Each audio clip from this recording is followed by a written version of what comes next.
La venida de Cristo, sin lugar a dudas, es uno de los temas más increíbles de la Biblia. En estos próximos estudios vamos a gastar tiempo entendiendo un poquito mejor de esa bendita esperanza. Usted no se puede perder ese estudio. Por eso, comencemos de una vez a partir de ahora.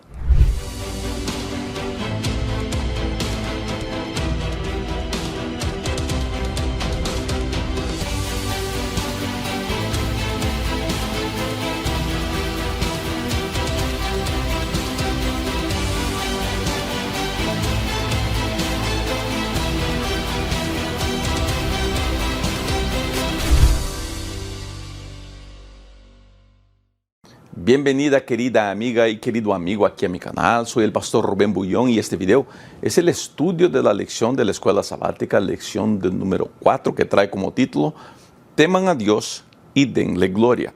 Y el verso para memorizar, usted puede acompañar conmigo en pantalla.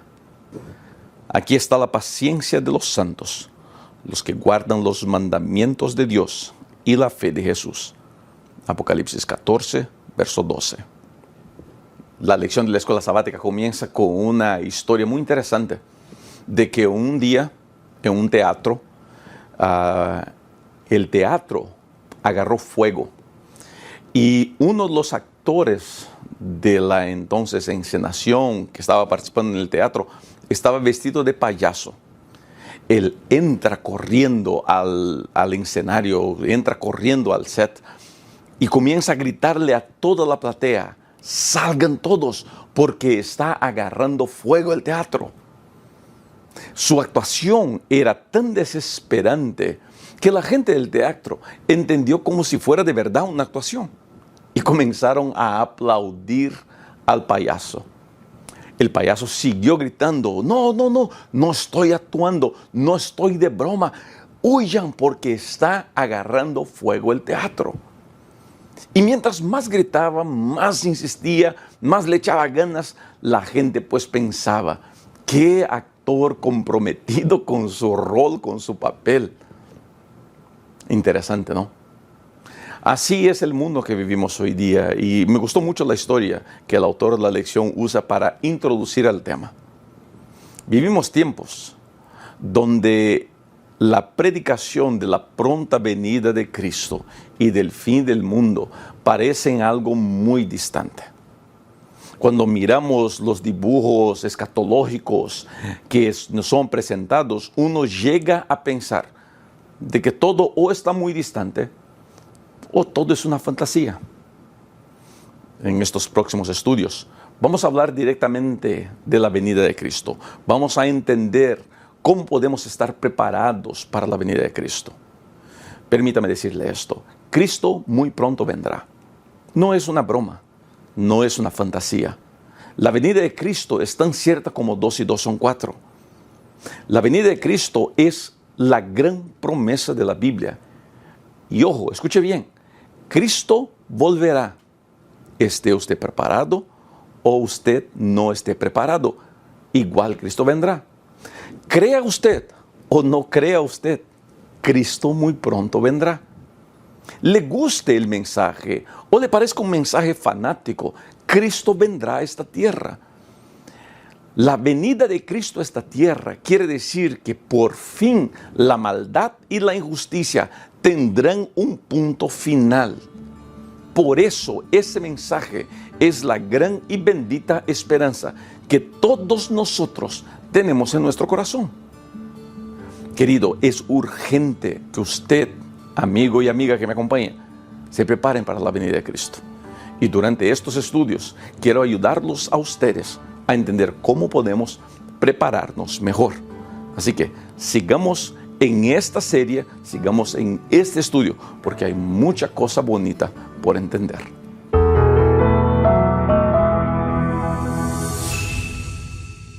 Si está bien con usted, por favor, acompañe en pantalla la lectura del primer párrafo de la lección del día de domingo.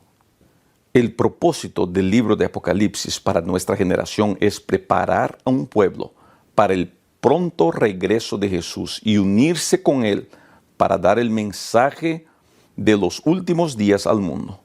Apocalipsis revela los planes de Dios y desmascara los planes de Satanás. Presenta el llamado final de Dios, su mensaje urgente, eterno y universal para toda la humanidad. Por eso creo que es tan urgente entender el libro de Apocalipsis. Porque estamos muy pronto a la venida de Cristo y es muy importante entender todo esto. Querido, yo sé que por veces muchos predican el Apocalipsis de una manera un poco asustadora. Mira, no estoy aquí para criticar a predicadores o la manera como predican. Yo me estoy preparando para dar una clase sobre Apocalipsis, una serie de Apocalipsis aquí en mi canal. Muy pronto le voy a dejar saber más detalles de eso. Independiente de cómo las personas estén presentando eso no quiere decir que usted no puede gastar tiempo estudiando el libro de Apocalipsis. Al estudiar el folleto de la escuela sabática, usted ya da algunos pasos en esa dirección. Pero usted puede leer el libro de Apocalipsis y le recomiendo leer y buscar entender. En este estudio vamos a atentar para una palabra que nos va a ayudar a entender un poquito de las artimañas del diablo en estos últimos días. La palabra es teman. Teman a Dios. Mucha gente ha vivido una vida religiosa de temor a Dios, pero temor en el sentido del miedo. Mucha gente ha enseñado que hay que tenerle miedo a Dios y a los castigos de Dios. Hay que tenerle miedo a Dios porque muy pronto Él vendrá y dará paga por todo eso y quemará pecado y pecadores. Tengo que decirle esto. El miedo o la culpabilidad nunca son buenas motivaciones. El miedo no es una buena motivación. Por eso, querido maestro, a usted que es predicador del Evangelio, a usted predicador voluntario, y a usted colega de ministerio, hagamos del libro de Apocalipsis un libro de esperanza, un libro donde Cristo sea el centro y no los castigos, no los miedos, no las culpas. La palabra teman no tiene que ver con miedo. Temer aquí tiene que ver con reverencia, tiene que ver con admiración, tiene que ver con someterme a la voluntad de aquel que es el único y verdadero Dios. Mucha gente tiene dificultad en entender eso. Y ojo aquí, mira cómo las cosas no cambiaron mucho. Esa tema, esa orden, esa regla, esa piedra que enseñaba al universo sobre la adoración a Dios, siempre existió, no es algo nuevo que se introduce en Apocalipsis, siempre existió temer a Dios.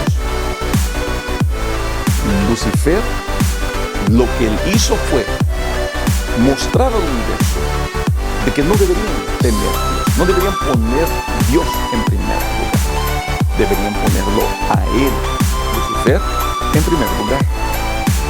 Ahí comienza la gran batalla, el gran conflicto, si lo podemos decir de esta manera. Pero en nuestros días, y es aquí donde creo que muchos no pusimos cuidado todavía, en nuestros días, la búsqueda del enemigo no es que yo ponga al diablo en primer lugar. No es que yo ponga las voluntades de Satanás en primer lugar. El diablo no nos aparece diciendo, no, mira que adórenme a mí. Nadie en su juicio normal, nadie pues que razone bien, se tornará un adorador del diablo. Sí, yo sé que hay adoradores del diablo por ahí, yo sé, ya he escuchado la iglesia de Satanás. No me preocupa mucho eso. Pero estoy diciendo de usted y yo. Nadie va a dejar de adorar a Dios para adorar al diablo. Entonces, ¿qué hace el diablo? Ojo aquí. Él, en vez de decirte, adórame a mí, Satanás, él dice, tus sentimientos son más importantes que la Biblia. Tu manera de pensar es más importante que las verdades bíblicas. Hoy día, gente, estamos viviendo tiempos sumamente complicados con las interpretaciones que se están dando a la Biblia. La palabra de Dios es inmutable. Pero el enemigo ha logrado convencer incluso a pastores, a teólogos y a predicadores del Evangelio de intentar enseñar una interpretación que no es bíblica, donde mis sentimientos son más importantes que la verdad, donde mis ideas son más importantes que la verdad. Temer a Dios, someterme a Dios, es someter mis sentimientos, mis ideas, mis gustos a la voluntad de Dios, a la palabra de Dios. La Biblia es lo esencial y lo principal. Mis sentimientos y mis gustos se ponen a un lado para que la voluntad de Dios se haga en mi vida. Yo tengo gente muy cercana a mí, tengo amigos, conocidos y otras personas de las cuales no conozco, que por veces me asombra verlos intentar imponer sus voluntades y sus agendas por encima de la enseñanza bíblica. La enseñanza bíblica es una y la misma. Dios es soberano y su palabra es su revelación para mí, es su voluntad para mí. Ahora, permítame preguntarle esto a usted. ¿Está usted dispuesto a hacer la voluntad de Dios, aunque la voluntad de Dios vaya en contra de lo que a usted le gusta o lo que usted quiere, o mismo lo que usted piensa estar correcto? ¿Usted ha pasado su opinión por el filtro de la palabra de Dios? En los tiempos que estamos viviendo, todo el mundo quiere tener sus derechos respetados y debemos respetar a las personas. Pero respetar a las personas no quiere decir que yo tengo que rebajar las normas de la palabra de Dios para acomodar sus deseos carnales. La palabra de Dios siempre estará por encima de mis deseos y de mis voluntades. Eso es muy importante entender. Obviamente, que el hecho de que la palabra de Dios diga algo y que yo crea en ese algo, no me da a mí el derecho de golpear y atacar a aquellos que no creen como yo creo o no creen lo que la Biblia enseña. El hecho de creermos en los principios bíblicos, ojo, eso es muy importante, no me da el derecho de atacar a las personas que no creen en los principios bíblicos o que quieran rebajar los principios bíblicos. Tenemos siempre que buscar el equilibrio que hay en temer a Dios. Cuando yo pongo a Dios en primer lugar, yo sí voy a buscar respetar la palabra de Dios, voy a buscar hacer lo que la Biblia me enseña a hacer, amando a mi prójimo, aunque mi prójimo rechace la palabra de Dios. Es un equilibrio difícil de vivirlo. Y le confieso a usted que para mí ha sido difícil muchas veces. De ahí la importancia de siempre estar aferrados a Dios. Y decir, Señor, ayúdame. Te pongo como primero en mi vida. Por eso la oración que quiero que usted haga ahora es escribir en los comentarios así, Señor, te pongo como el primero en mi vida. Te pongo como el número 1 de mi vida. Señor, yo elijo temerte solamente a ti. Escriba eso en los comentarios. Esa será su oración del día.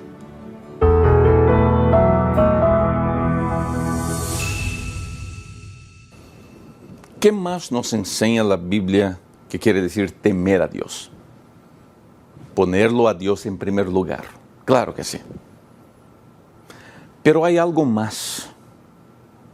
Y quizá la lección del día lunes sea una de esas lecciones donde algunos tendrán dificultad en saber equilibrar los términos y los conceptos.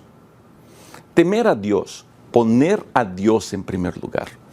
Entre otras cosas, según el autor de la lección, quiere decir obedecer los mandamientos. Ahora, gente, vamos a respirar, ¿está bien? Vamos todo el mundo a respirar profundo, porque esta expresión aquí puede, creo que no es la intención del autor de la lección, pero puede sonar un poquito controversial. Nosotros, adventistas del séptimo día, creemos en la validad de la ley de Éxodo 20, al cual nosotros llamamos los mandamientos de Dios, la ley de Dios. Yo, Rubén, creo en la validad de los 10 mandamientos. Yo guardo el sábado, creo que el sábado es el sello de Dios. Esa es mi manera de interpretar la Biblia. Yo soy pastor de la Iglesia Adventista del Séptimo Día y creo en la manera como la Iglesia Adventista enseña. Sigo las doctrinas adventistas. Ahora, aquí es donde nosotros necesitamos tener bastante cuidado al expresarnos. Temer a Dios quiere decir poner a Dios en primer lugar. Claro que sí. La Biblia dice, teman a Dios. Temer a Dios también quiere decir obedecer a Dios. Ahora, ¿dónde está mi preocupación como pastor adventista? Mi preocupación está en la super énfasis que damos a la obediencia, por veces damos a la obediencia de los mandamientos de la ley, de los 10 mandamientos. Obviamente, creo yo, que deben ser obedecidos y tienen validad. Los 10 mandamientos, ninguno de esos 10, incluyendo el sábado, ninguno de ellos fueron clavados en la cruz, como les gusta enseñar a algunos. Ahora, cuando yo digo obedecer a Dios, yo no puedo limitar la expresión obedecer a Dios solamente a mandamientos. Si yo tomo toda la Biblia como mandamientos de Dios, entonces sí, estamos por el camino correcto.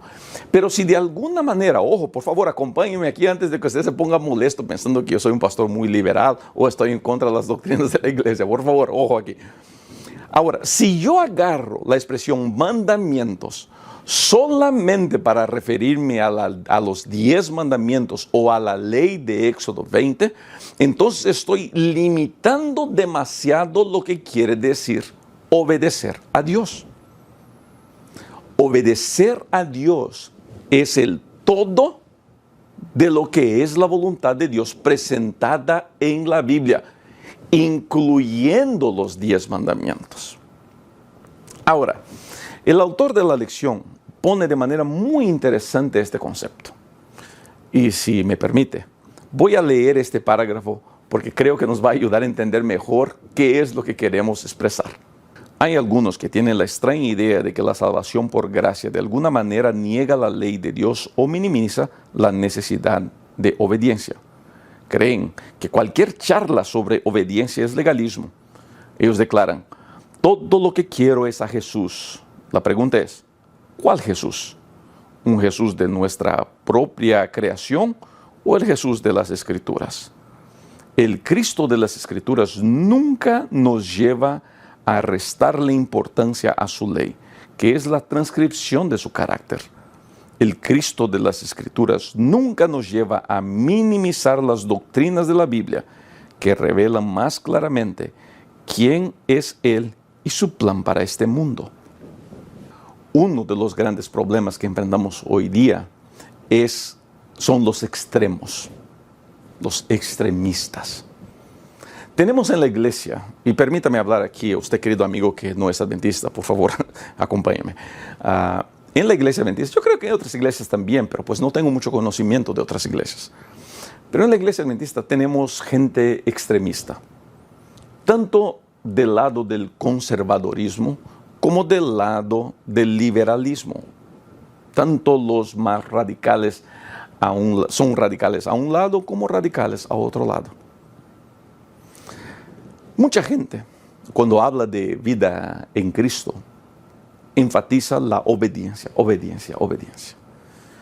Hay iglesias que llegan al exagero de exigir que todo mundo siga una misma regla y que obedezcan todos iguales, que se vistan todos iguales y que coman todos iguales. Eso es un extremo. Al otro extremo está la gente que diga así, lo único que tienes que hacer es aceptar a Cristo. Vive tu vida de pecado, no hay problema. Pero ten Cristo en tu corazón. No tienes que dejar tu vida mala. No tienes que dejar tus costumbres malas. Solamente tienes que aceptar a Cristo en tu corazón. Eso es otro extremo. Yo me puedo imaginar que alguno puede estar pensando, Pastor Rubén, usted está en un extremo también. Está bien. Respeto su manera de pensar, pero amablemente quiero discordar de usted. Yo creo que la esencia del Evangelio es aceptar a Cristo como Señor y Salvador. Pero mientras más yo me acerco a Cristo, más puedo ver cambios en mi vida. Dios no quiere que yo siga como estoy, aunque Él me recibe como estoy. Dios me acepta como soy. Querido, ve a Cristo como estás, sucio y asqueroso, sucio y golpeado, avergonzado, lleno de pecados. Ven como estás. El Señor jamás te va a rechazar. Pero entiende eso. Cuando yo voy a Cristo y me entrego completamente en sus manos de Él, Él comenzará a hacer una obra en mí. Y esa obra naturalmente tiene que producir cambios. Yo voy a Cristo porque estoy en una situación en la cual no quiero estar. Entonces, imaginarme que yo voy a Cristo para seguir de la misma manera es no entender el Evangelio. Yo voy a Cristo porque quiero que Él haga los cambios en mi vida. Y querido, si te entregas a Cristo, verás, Él hará los cambios que tanto necesitas. Lo que tenemos que tener claro es que el proceso de cambios no es un proceso inmediato, lleva tiempo, los cambios durarán toda una vida, siempre hay algo que mejorar, siempre hay algo que crecer. Y más importante, esos cambios no terminarán en la tierra. La obra que Dios quiere hacer en mi vida no será concluida aquí.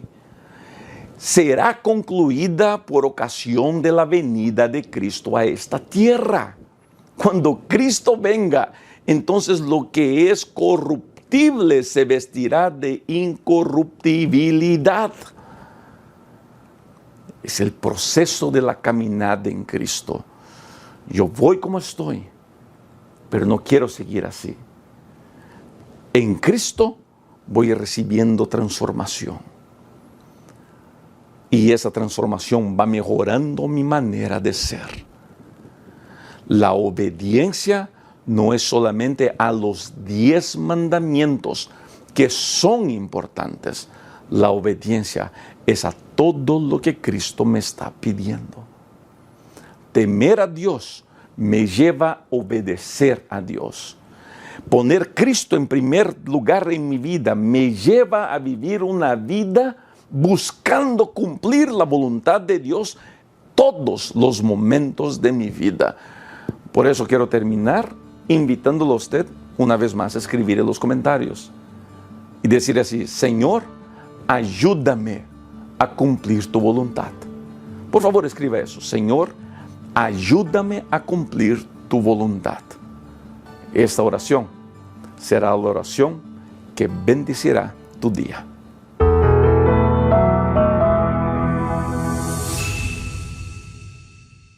¿Qué tal si comenzamos leyendo la palabra de Dios? Por favor, acompañe en pantalla. Haya pues en vosotros este sentir que hubo también en Cristo Jesús. Filipenses el capítulo 2, el verso 5. Estamos hablando de cómo el llamado del libro de Apocalipsis es a temer a Dios y darle gloria.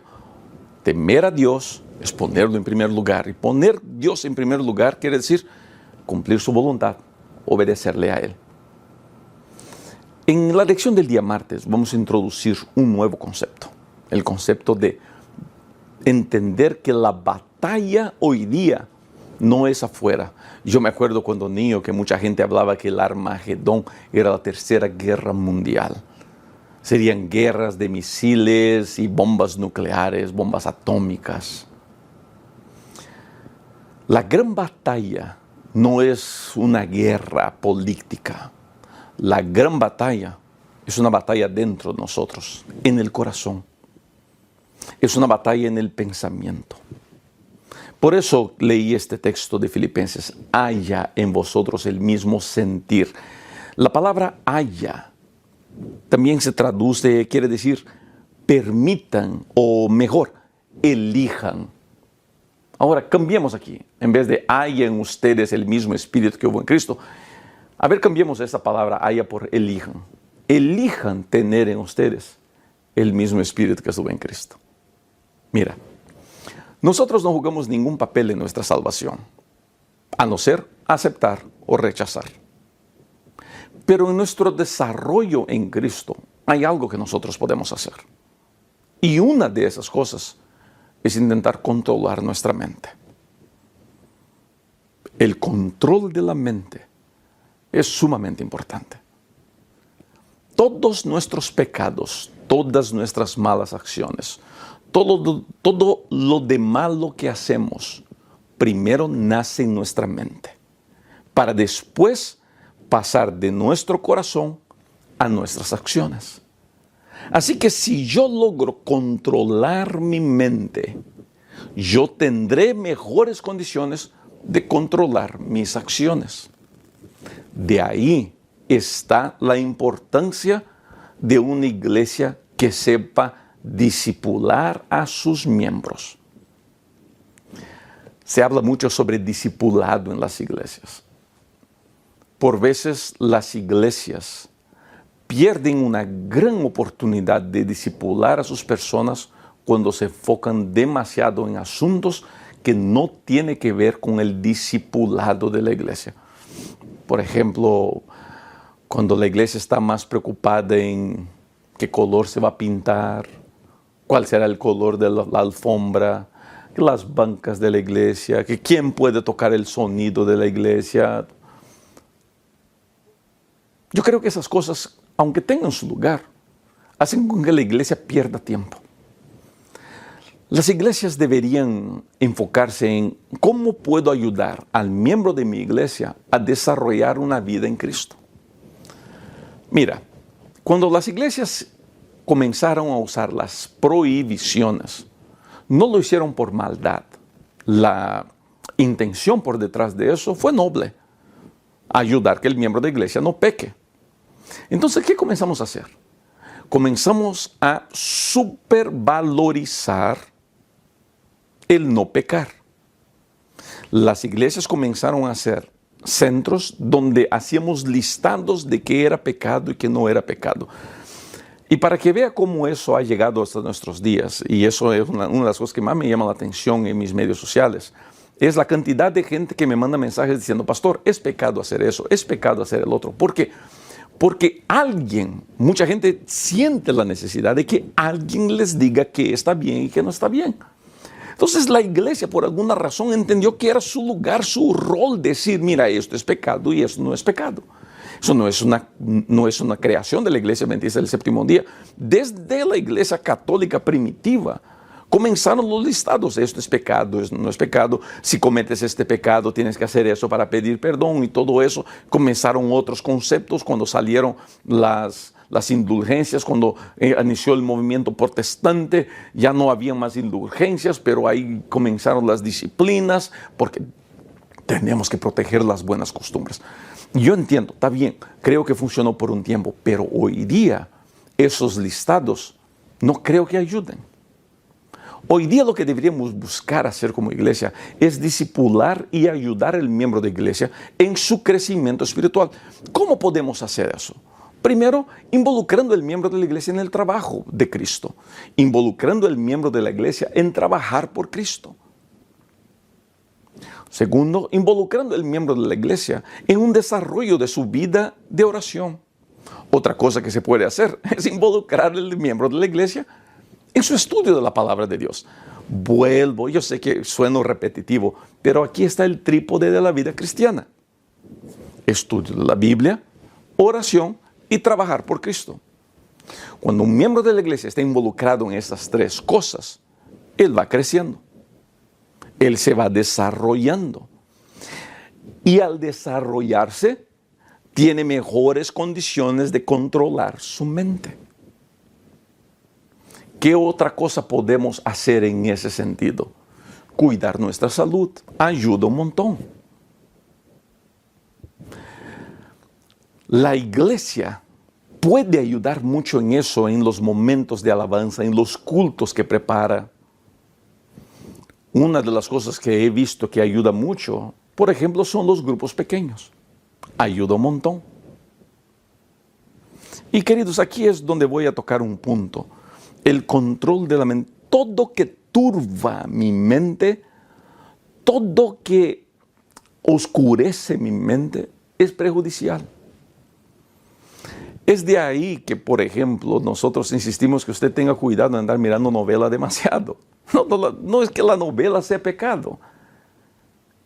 Las iglesias, ¿qué hicieron para que usted no mire novela? Pues dijeron que novela es pecado.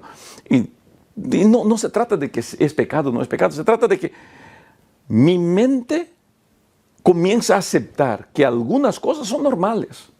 Y el diablo se ha encargado de poner su mensaje en muchos lugares donde nosotros por veces vamos a entretenernos. Y es ahí donde yo tengo que tener cuidado. Yo no creo que sea pecado que mires una película con tu familia. ¿Desde cuándo saques tiempo para enseñar a tu familia cuál es la voluntad de Dios? ¿Desde cuándo saques tiempo para enseñar a tu familia qué es lo que Cristo hace en nuestra vida? Pero si la única cosa que hacemos como familia es mirar series, películas, novelas, nuestra mente comienza a aceptar los comportamientos de series y películas y novelas como algo normal.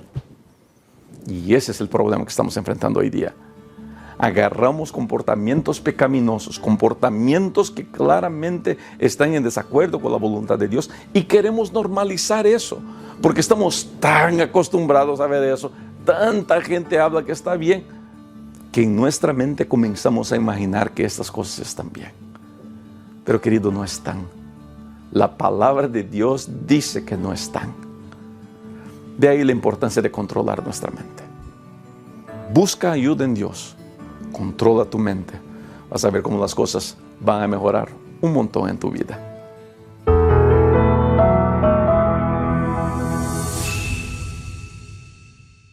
¿Qué tal? Comenzamos también este estudio con la lectura de la lección de la escuela sabática. Por favor, acompañen en pantalla. Cuando Dios es el centro de nuestra vida, nuestro único deseo es darle gloria a Él, ya sea con la dieta, el vestido, el entretenimiento o la interacción con los demás. Damos gloria a Dios al revelar su carácter de amor al mundo mediante nuestro compromiso de hacer su voluntad. Eso es aún más importante a la luz del juicio final de la tierra. Dar gloria a Dios. ¿Qué palabra pudiéramos usar para sintetizar y quizá expresar mejor lo que quiere decir dar gloria a Dios? Y al estudiar esto, la palabra que me suena a mí, y si usted tiene una palabra diferente, por favor escribe esa palabra en los comentarios, pero a mí, Rubén, la palabra que me suena es testificación. ¿Qué es testificación? Testificación, gente, es cuando mi vida da muestras de aquello que yo soy. Por ejemplo, y perdonen el ejemplo, es muy sencillo. Los ejemplos no son perfectos, ¿sabían, gente? Los ejemplos no son perfectos, pero nos ayudan a entender algunas cosas. Yo, Rubén, soy hincha de un equipo de Brasil llamado Fluminense. ¿Sí? Entonces yo tengo mi playera de Fluminense. Estos días mi equipo salió campeón allá en Brasil. Saqué mi playera y me la puse. Y me fui a jugar fútbol con los amigos. Y llegando allá, la gente me mira, ve mi playera y me pregunta, porque pues estoy en Estados Unidos y la gente aquí, no todo el mundo sabe el nombre de mi equipo. Y me preguntan, ¿de qué equipo es esa playera? Y yo pues les puedo decir, esta es la playera de mi equipo. Mira, testificación es más o menos como usar la playera de tu equipo. Pero tu equipo no es un equipo de fútbol. Tu equipo es la gracia maravillosa del Señor Jesucristo. Entonces vistes la playera de la gracia maravillosa de Cristo.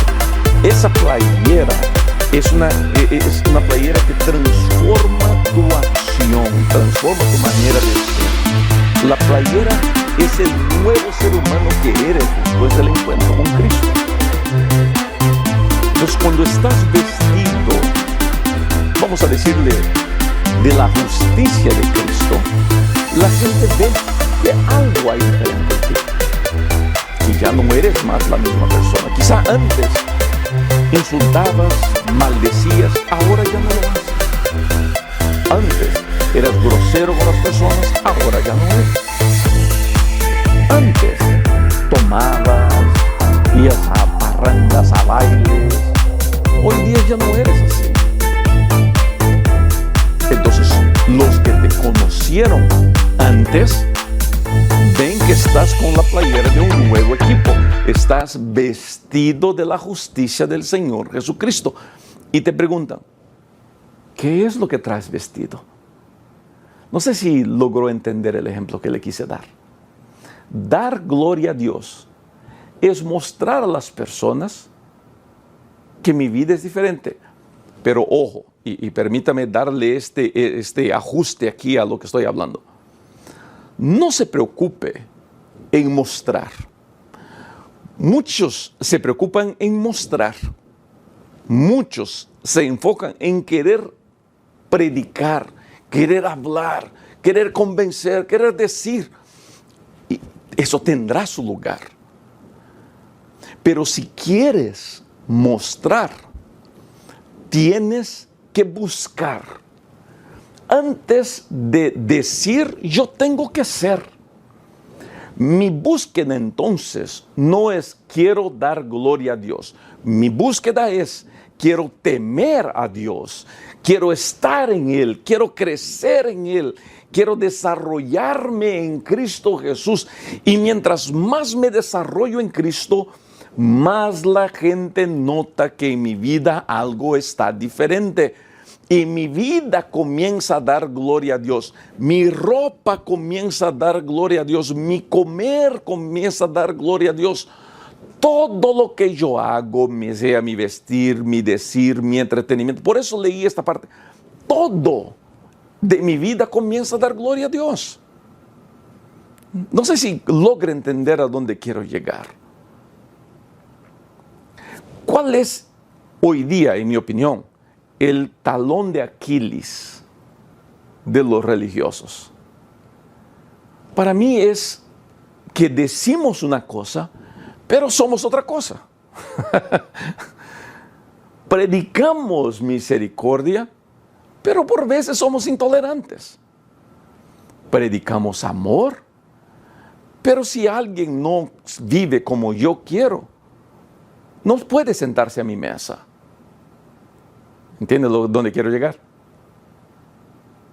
Mis acciones pueden decir una cosa, pero la gente no va a leer lo que hago, lo que digo. La gente va a entender lo que yo soy. Yo puedo predicar la venida de Cristo. Yo puedo entender todas las profecías. Puedo enseñar Apocalipsis de tapa a tapa. Pero si mi vida no está bien, si mi familia no está bien, si mi matrimonio no está bien, si con mis hijos no estoy bien, mi enseñanza no tiene valor. Es de ahí donde me encanta la manera como el apóstol Pablo en la primera carta a los Corintios, el capítulo 13, pues enseña. ¿De qué vale todo eso si no hay amor en mí? Querido, es muy importante, es muy bonito darnos gloria a Dios. Pero lo más importante para darnos gloria a Dios es estarmos en Dios. No es solamente decir gloria a Dios. Hay un político brasileño que se volvió famoso porque todo era gloria a Dios. No sé si es un buen cristiano, si no es un buen cristiano. Yo solamente lo escuché decir eso en un momento, ¿no? Gloria a Dios, todo era gloria a Dios. Es muy bonito dar gloria a Dios, decir amén. Pero mi pregunta es esta. ¿Estoy en Cristo? ¿Estoy viviendo en Él? ¿Estoy creciendo en Él? ¿Estoy muriendo en Él? Quizá esa sea la pregunta más importante. ¿Estás dispuesto a hacer esa pregunta y a contestarla? Piensa en eso.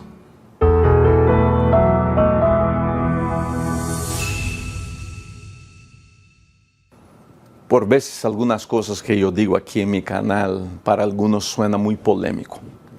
Y está bien, yo entiendo eso.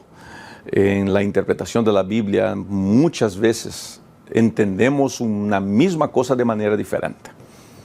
Respeto a los que están en desacuerdo conmigo y recibo mensajes de varias personas que me dicen, pastor, no estoy de acuerdo con lo que usted dijo aquí, así, así, así. Pienso que es de otra manera, así, así, así.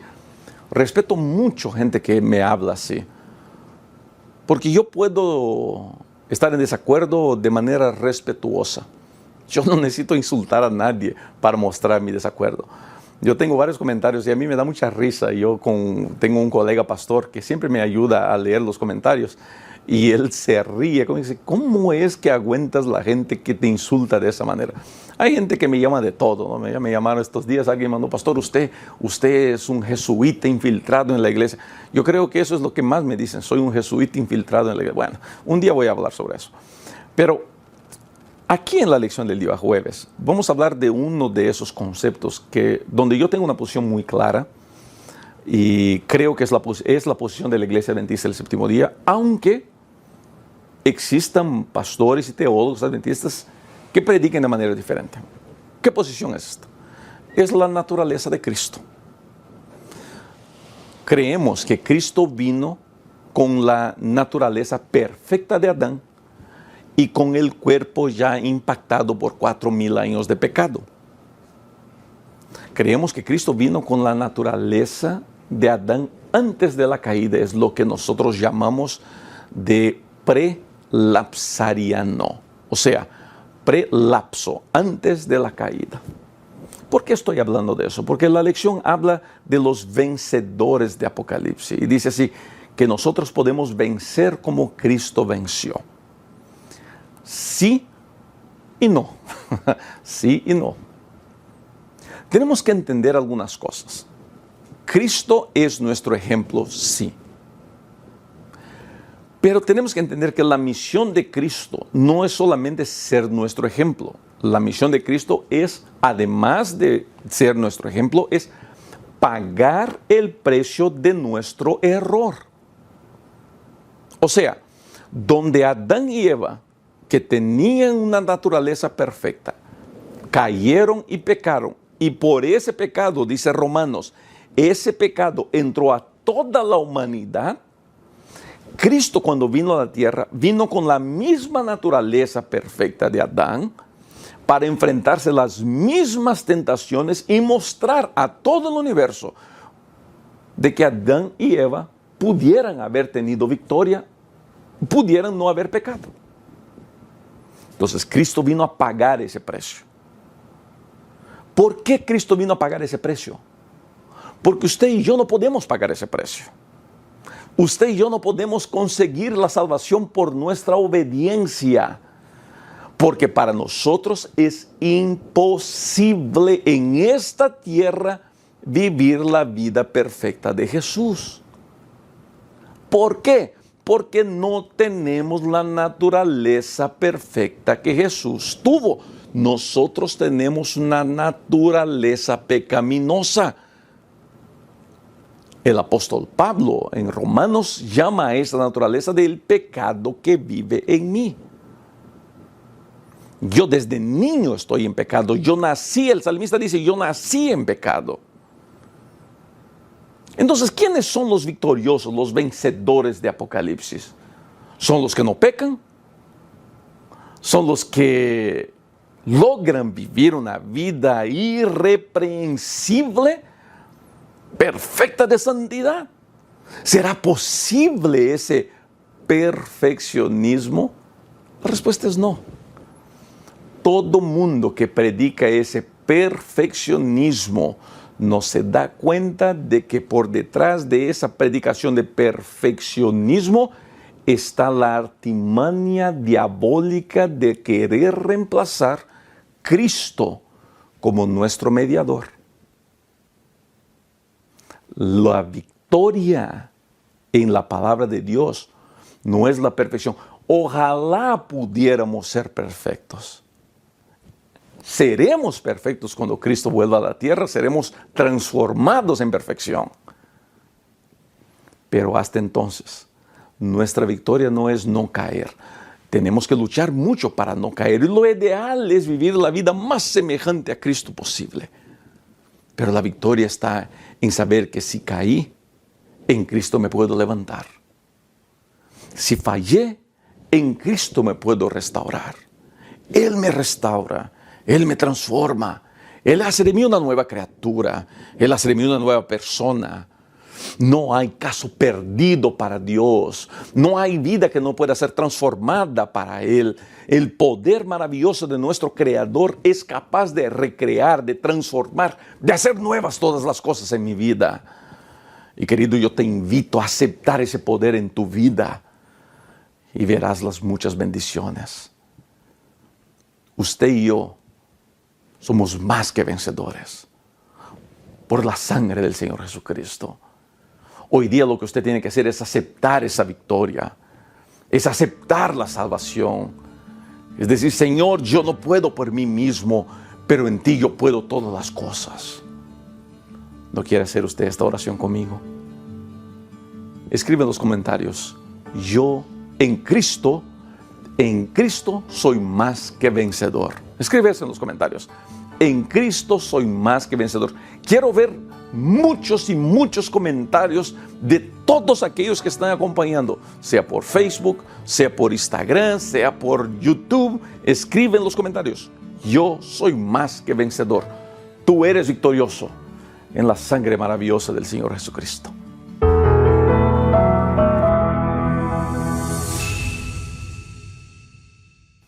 Yo era un joven pastor comenzando mi ministerio en Brasil. Un día, después de hacernos la junta de nombramientos de una de mis iglesias, yo tenía la costumbre de ir a la casa de cada una de las personas que fue nombrada para una posición para comunicarles del nombramiento y pedirles que aceptaran el desafío. Llegué a la casa de una persona y le digo: mira, mi hermano, ahí estaba toda la familia, oré con ellos. Digo: mira, vine a invitarle a aceptar una posición para el próximo año. Usted fue elegido para tal función. Y la esposa lo mira así y él me mira y me dice: claro que sí, pastor, será un honor trabajar, servir por la iglesia. Bien, seguí un poco más con ellos, oramos y me fui. Cuando estoy caminando, llegando a mi auto, siento que alguien viene corriendo detrás de mí y era ese hermano. Y lo miro y dice: ¿qué pasó, mi hermano? Su rostro estaba diferente. Tenía una mirada distante, fría. Y me dice: pastor, perdone, no puedo aceptar. Y me sorprendió. ¿Por qué, hermano? ¿Qué fue lo que pasó? No le puedo decir, pastor, pero no puedo aceptar. En el ímpetu de la juventud, yo tendría 23, 24 años. Lo agarré por el brazo y le dije: hermano, mire, me tiene que contar qué es lo que está pasando. No puedo aceptar que rechace una posición y no me diga qué fue lo que pasó. Yo le hice algún daño a alguien de la iglesia, ¿qué fue lo que pasa? Y ese hermano comenzó a derramar lágrimas y me dijo: pastor, todo el mundo en la iglesia piensa que soy buena gente, pero yo no soy. Yo soy malo, pastor. Yo soy un pecador. Yo soy un mentiroso. Comenzamos a hablar y él me contó de un pecado acariciado que tenía. Me contó de sus batallas, de las luchas que estaba enfrentando. Me dolió mucho escuchar la historia de ese señor. Y me dolió de manera especial sus lágrimas al decir: pastor, yo ya no quiero ni ir a la iglesia. Todas las veces que entro a la iglesia siento como que todo el mundo me mira. Tengo la impresión de que todo el mundo sabe lo malo que hago. Yo creo que jamás tendré victoria. Querida amiga, querido amigo, escuche bien, por favor, lo que le voy a decir. No existe batalla. No existe batalla que Dios no te pueda dar victoria. Yo no sé lo que estás enfrentando. Yo no sé por el problema que estás pasando. No conozco tus batallas, tus luchas. No sé de tus heridas, no sé de tus lágrimas. Pero me imagino cuántas veces ya quisiste tirar la toalla. Puede ser incluso que hayas pensado quitarte la vida, pensando, para vivir así mejor no vivo. Mi querida amiga, mi querido amigo, Dios no conoce derrota. Dios jamás perdió una batalla y no va a comenzar perdiendo tu batalla. Cree en el nombre del Señor Jesucristo porque tendrás la victoria que tanto buscas. Él no te ha desamparado. Él jamás te dejará solo. Él jamás dejará que te hundas solito sin extenderte la mano y levantar. Lo único que tienes que hacer es gritar y decir, Señor, sálvame. Yo me acuerdo todavía del rostro de ese hermano. Me acuerdo de orar con él y decirle, mi hermano, jamás deje de venir. Si no quiere trabajar, no trabaje, pero nunca deje de participar. Pero si gusta, siga con nosotros trabajando. Y todas las semanas vamos a orar juntos y vamos a batallar juntos. Pocos meses después recibí un llamado para otro lugar y nunca más vi a ese hermano. Pero sueño que un día en el cielo lo voy a encontrar. Juntamente con su familia, su esposa, tenía una sonrisa bonita, ya eran personas grandes. Tenía hijos adolescentes para entonces, 3 niños, 2 niños y una niña.